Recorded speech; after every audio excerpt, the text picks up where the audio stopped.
Well, here we are. Here we are at the beginning of another year. Today marks 1 year that I have been at Unity Georgetown. It's just, it sounds, it's a cliche to say it, but it has just passed so quickly. It really, truly has. And I'm really delighted to be here. And we've gone through a lot of changes. If you think back, there's been a lot of changes that have taken place. And we brought in a lot of new people. A lot of people, they're not here today because everybody's out vacationing or visiting home and stuff. But we brought in a lot of new and wonderful people. And together with that and the people that we already have, we really have a fantastic group.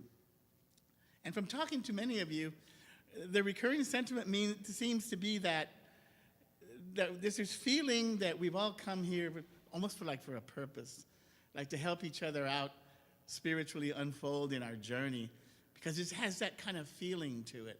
Not only the service, but the Let's Get Metaphysical group as well, and even the dinner group that we have. It's just a wonderful community, and I'm so glad to be here again. But today is the start of a new year. And with that comes the opportunity to hit the reset button, a chance to start life anew. And of course, those of us in Unity understand that that opportunity is not just at the beginning of the year. It is all the time. In fact, every moment of every day offers an opportunity to start new. And one of the things we've learned in the Let's Get Metaphysical class is that particular idea is called process thought, process theology. And even though we don't realize that's where we get it from, that's where we get it from. And that means literally that things are being created anew all the time because of our creative power that we have. We are creating things all the time. And so this week I was also reminded of that the world is filled with electronic gadgets. And gadgets, I don't know about you and gadgets, but me and gadgets, they're kind of frustrating sometimes. I mean, just super frustrating. And I know we've all messed with them trying to get something to happen. And just somebody comes along and says, why don't you just hit the reset button? And most often, that's what it works. Not always. But we have that realization that we have a reset button. We have one too. And we can reset things all the time.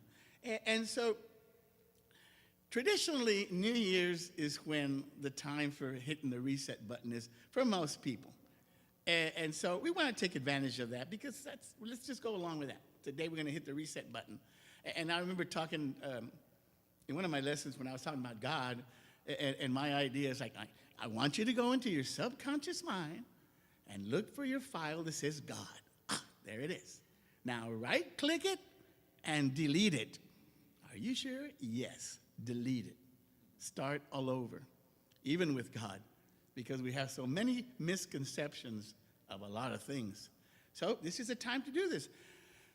Unity teaches us that we are endowed with these 12 gifts, strengths, powers that we call the 12 powers of man. And one of them is the power of elimination, renunciation. And this power performs a very vitally important role in our life because it allows us to release and let go of old beliefs, old thoughts, old habits that, as we say in Unity, that no longer serve our higher good. Old baggage that is just plain detrimental to our spiritual unfolding. And there are two key concepts related to this process, and the idea comes from the really earliest of Unity books called Lessons in Truth by Dr. Emily Cady. She talked about denials and affirmations. And so a denial, we say, is a release of the energy or power we have given to, and false and limiting beliefs. We gave it the power to believe these things. Now the affirmation says, to prepare in consciousness the way of realizing what already is an eternal reality in divine mind, as Therese mentioned. To accept a better, newer, higher version of ourselves. So one of the things that helps us is there's a slide up there of that one. Yeah. Now, that's our subconscious mind, and we have several psychologists in the group. That's what our subconscious mind looks like. Isn't it just wonderful? And it's filled with all these old beliefs, these old thoughts, these old feelings, these old habits, and none of that stuff fits you. You know that, right? So, and it doesn't fit you metaphysically, metaphorically speaking. I'm referring to nothing else, ladies. I'm not referring. There is no other, nothing. Instead, we need to adopt what's called a Zen beginner's mind. And a Zen beginner's mind looks like that. It's the emptying out of the old. Because, you can't, perfect example, my wife, we're trying to get rid of this storage back home. And she says, well, go get the stuff and put it in the storage room. I said, no, because the storage room looked like the previous slide. And what we need to do is clean it out first. And the same holds true here. We need to clear out the mind so that we can make room for new ideas. Do you remember? I just thought about that little Zen thing when a young Zen guy comes to the master and he says, Master, I want you to teach me Zen. And he said, no problem. Would you like some tea? I said, yeah, sure. And he puts the cup down and he starts pouring and pouring and pouring and pouring, and it overflows. And the young guy says, it's overflowing. It doesn't fit anymore. And the Zen master wisely tells him, that is your mind. It's the same way. You need to empty it. So when I did my SDS, what's called the Skills Demonstration Seminar, to become an LUT, because first I became an LUT, then I became an ordained minister, I was assigned the Power of Elimination. And I was asked to come up with 2 key points about the power of elimination. And I came up with the first one is mental. It's about changing how we see things. In this world, our lives and the relationship of the two. It is what we talked about last week in the nativity candle lighting. It is the intellectual that Joseph represented in that scene. And the same is said also of John the Baptist.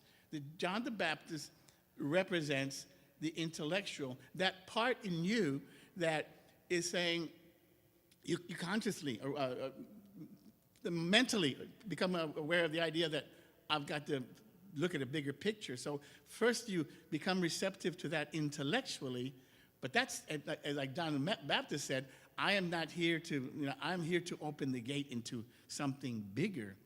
And that bigger would be the second part, which is the emotional, spiritual aspect of it. And that is about changing our feelings, not our thinking, but our feelings. And we're thinking and feeling beings.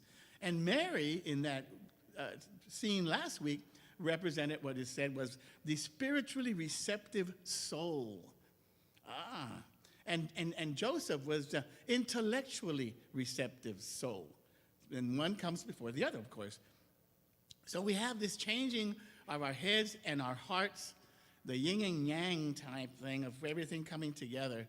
And this process changes us from victims, because we're victims of, that's our mentality. We are victims, as I like to say, aliens in an what is it?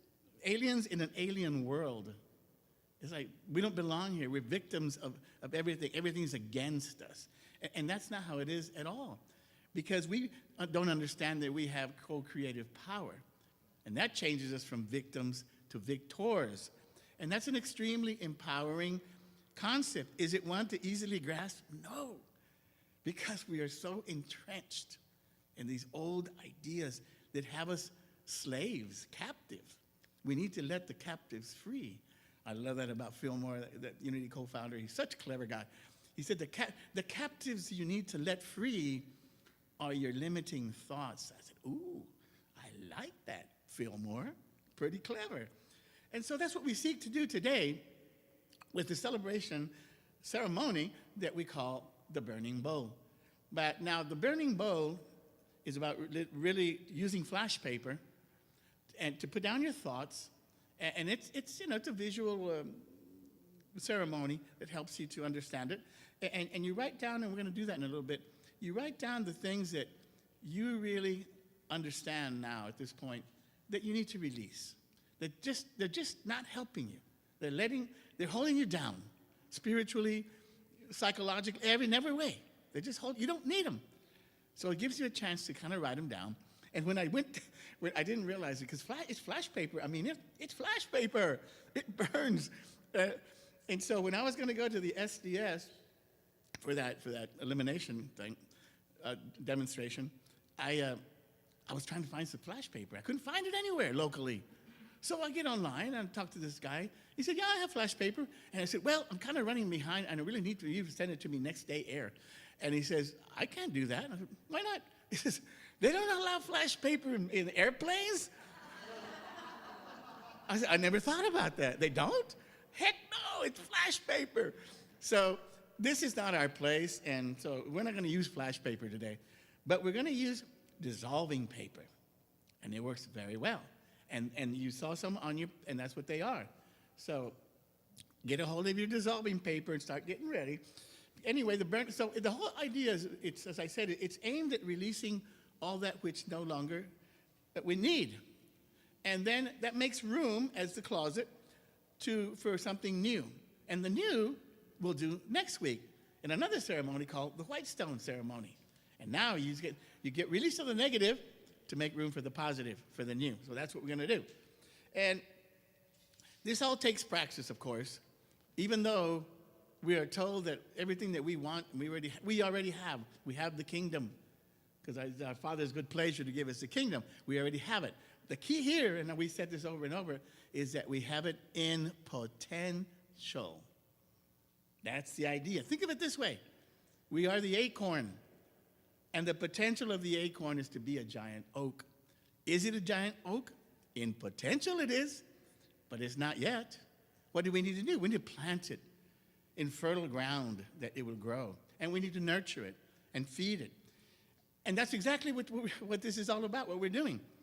So that brings us to that, the bowling bowl. So I'm going to go ahead and run that thing, please.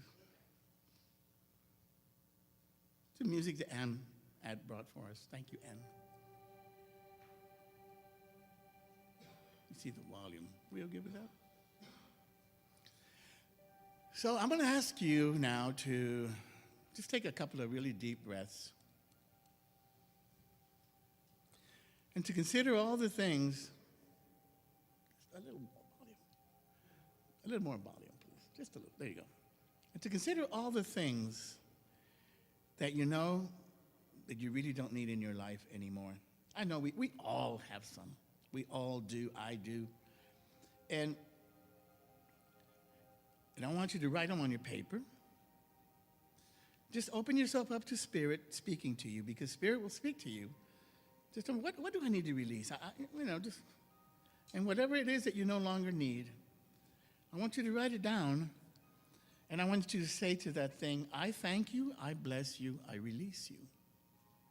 I thank you for being part of that brought me here. And I bless you for having been part of my life. But I release you now because I no longer need that. And just feel all that release all the way down into your soul, just like the wind taking it somewhere away from you. It's no longer part of you. And you feel free to say, I thank you, I bless you, I release you, just as many times as you need to, until you really fully accept that it's gone. It is gone. And when you are ready, I invite you, there's bowls on both sides here, to come up here and place that paper in the bowl. And as you do, say it again. I thank you, I bless you, I release you.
Join me in affirming once again. I thank you. I bless you. I release you. I thank you. I bless you. I release you. I thank you. I bless you. I release you. Continue the affirmation throughout the week and throughout the whole year, anytime that you want to. But as with everything, as we understand that feelings are the language of the universe, in order to release these, we have to believe that we have released them. And so the belief is your part from here on out. And so it is. They're gone.